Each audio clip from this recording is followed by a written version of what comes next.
She's with me. You kicked off this morning. It's not easy on a Sunday morning. How was it for you? Oh, it was great. I would like to have had breakfast first, but anyway, that apart, it was wonderful, yeah. Yeah, I mean, some amazing images there. I mean, I was sat watching up at the back, and some of them are absolutely breathtaking. You talked about being the unseen photographer. What do you mean by that? Being invisible? Well, I suppose that in a way, for me, it's about the subject matter. So I feel that it's important in the way that you approach the subject matter that you don't announce the photographer in the image. Now, what I mean by that is that that it becomes, as it were, a window on the world. When you look at the picture, the viewer's eye is drawn to the narrative of the landscape itself, not to the process, although the process nevertheless is important, as we all know. And in a way, that's the dichotomy or the dilemma. It's impossible to achieve, I think, interesting, communicable pictures that really communicate something unless there is that strong personal input. I loved the penguin photobombing. I know you say you was there deliberately, but that was the best photobomb I think I've ever seen. It was a great, great picture. Where's your favourite place to take photographs? I think I have to tell you that there is no favourite. So the favourite is always wherever I am at that moment. That's, I think, how it has to be. All right, we've got a question in from Paul Gotts, who says, Roseberry topping clearly means a lot to you down in Middlesbrough. Why, and honestly, when did you last photograph it? When did I last photograph it? Probably a couple of weeks ago. And yes, in fact, definitely. Why? Because I live in the village right underneath it. Right. That's, is it Great Ayton. Great Ayton, yep. Indeed. And now Andrew Pickus also said he was looking forward to hearing Joe. So Andrew, if you're still with us, drop us a question now that Joe's here with us. I'll ask him some other ones. Do you still get a kick out of taking photographs? I do. It's a way of life. It's much more a way of life than a way of making a living. And actually, I think it always has been for me. I've always really been at heart an amateur photographer. I do it because I love being outside, because I love making pictures. And the fact your wife lets you take it away when you're on holiday and stuff, it is something that you just automatically do. It's a bit like breathing.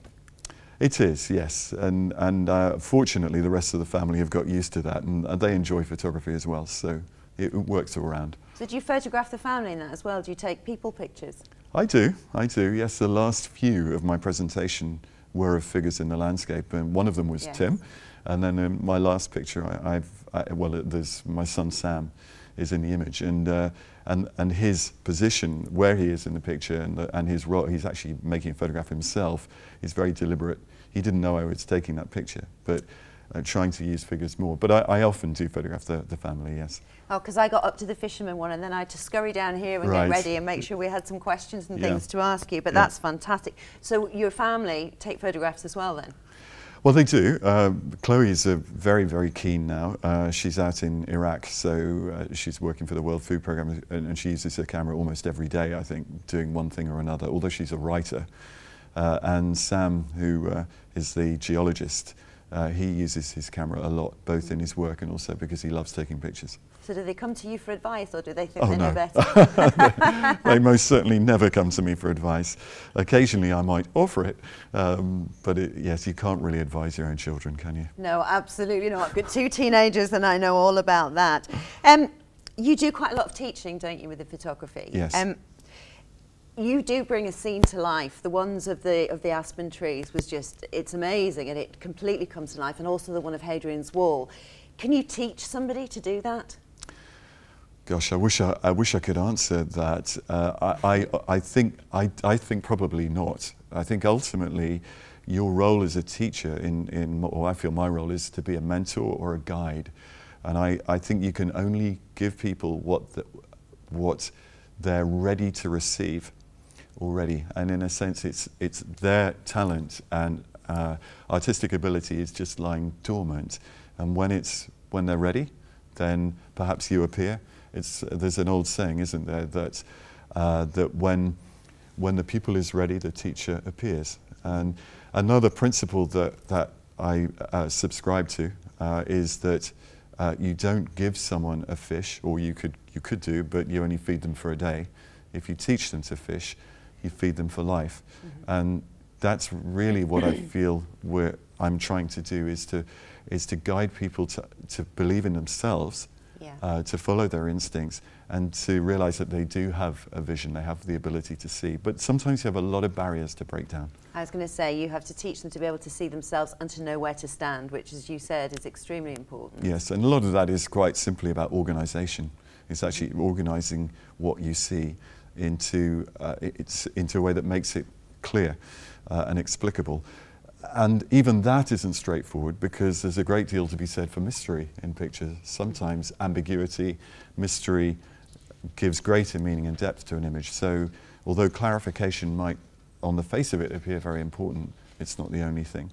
So have you got a favourite photograph that you've taken? I know you've taken, I don't know how many throughout your career, but do you have one that you keep coming back to, you think, yeah, that's the one that makes me really proud?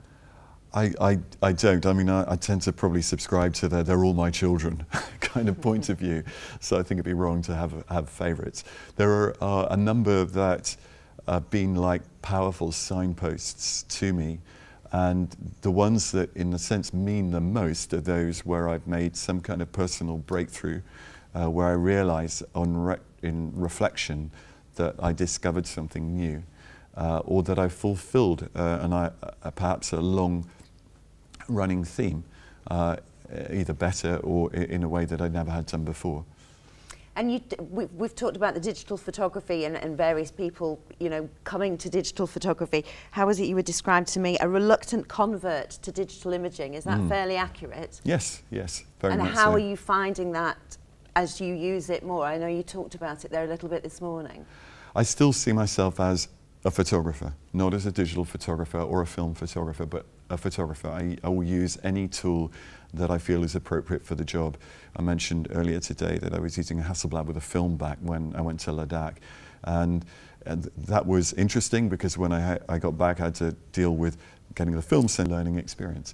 In terms of the technology, at the very top of digital photography, the cameras are so good now that there's no difficulty in terms of getting good results, but nevertheless there are still some glitches and irritations in digital, but then there are in film as well. So nothing's perfect technologically speaking, and you just have to learn to work with whatever you're using.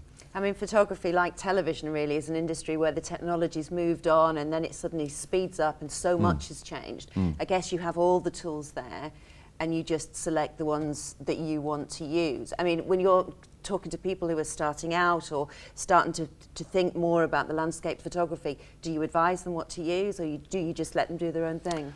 What I actually advise them is probably something that I don't do myself, and that is to stick with one camera and really try to understand, to get to know it so well that you can forget it. I mean, I think because I shoot all the time, I'm able to move from platform to platform perhaps more easily than most will. I'm still guided by the same fundamental photographic principles regardless of the equipment that I use. But if I'm climbing a mountain, I'd rather not carry so much weight as I might if I were working near to the car or near to home. So then it's nice to use a lighter camera. Okay, we're going to hear from Paul Wakefield shortly, who's going to be talking about balancing the commercial side and the personal side of photography. That's something you have to do as well. I mean, you've got some very well celebrated books out there that are absolutely superb. How hard is it to make a commercial living from what you do, as well as balancing your personal passion for photographs? It's very difficult today because the industry has changed completely. We've been through a revolution, partly provoked by digital imaging, but also, as much as anything, by the internet and social media and many of the other manifestations of digital technology generally. So, curiously, photography is probably more in demand and there's more enthusiasm for it than ever before, but it's valued less than ever before, commercially speaking. So in many ways, making a living is tough, but I do still sell prints, and I do book projects, and I do commissioned work, and perhaps more importantly, I teach, and there's a huge amount of demand now for workshops and so on. So I can almost always find work to do. There's no problem making a living in that sense, but the nature of it has changed hugely. And you have your gallery in Northallerton, which is not that far from here. Yeah. What kind of people come there? How do they find you? Well, actually, a real interesting variety. I mean, and they do come from all over the world too, which is hugely gratifying. I have no idea how they find me. I've never really looked into that. But they keep coming, so you don't have to worry too much. Well, that's true. I mean, we also, I mean, essentially, we try to run the gallery with local people very much in mind. So we managed to have a cafe there now, which is great. But we welcome everybody and anybody. There are obviously a lot of photographers visit, but really the people who come and spend money are probably not the photographers, but local people looking for gifts and because they become collectors. So I have a number of people who come in and they're always interested in what I'm up to and looking to acquire the latest release, as it were. And a beautiful part of the world to live in. We've got a question from Alan Ranger who says, how does Joe think a beginner can make their work stand out amongst millions of photos without overdoing the PP? It's really difficult. There's no doubt about that. And I think that I think first of all, people have to understand that if they're going to do photography, they should not be doing it to become famous or rich, but because they love doing photography. That's absolutely essential. Otherwise, they're going to be disappointed. If their work is sufficiently distinctive, then through I suppose wise use of social media, particularly, which is free, you can develop an audience. There's no doubt about that. David Clapp talked yesterday about how to succeed, as it were, and thrive in the modern world. And he knows far more about it than I do. I mean, I'm very much a dinosaur of the past in many ways, so I'm not very well equipped to answer the question. But what I truly, honestly believe is that you have to make your work your own. And I think that if that will always resonate for other people much more than trying to pursue something that you think will please other people. That's great, Joe. Hope you like that answer. Finally, Joe, you talked about ideas and inspiration and it coming from your childhood and experiences. We talked about Ansel Adams. Do people still influence you? Do you find new influences all the time? What's influenced you most recently?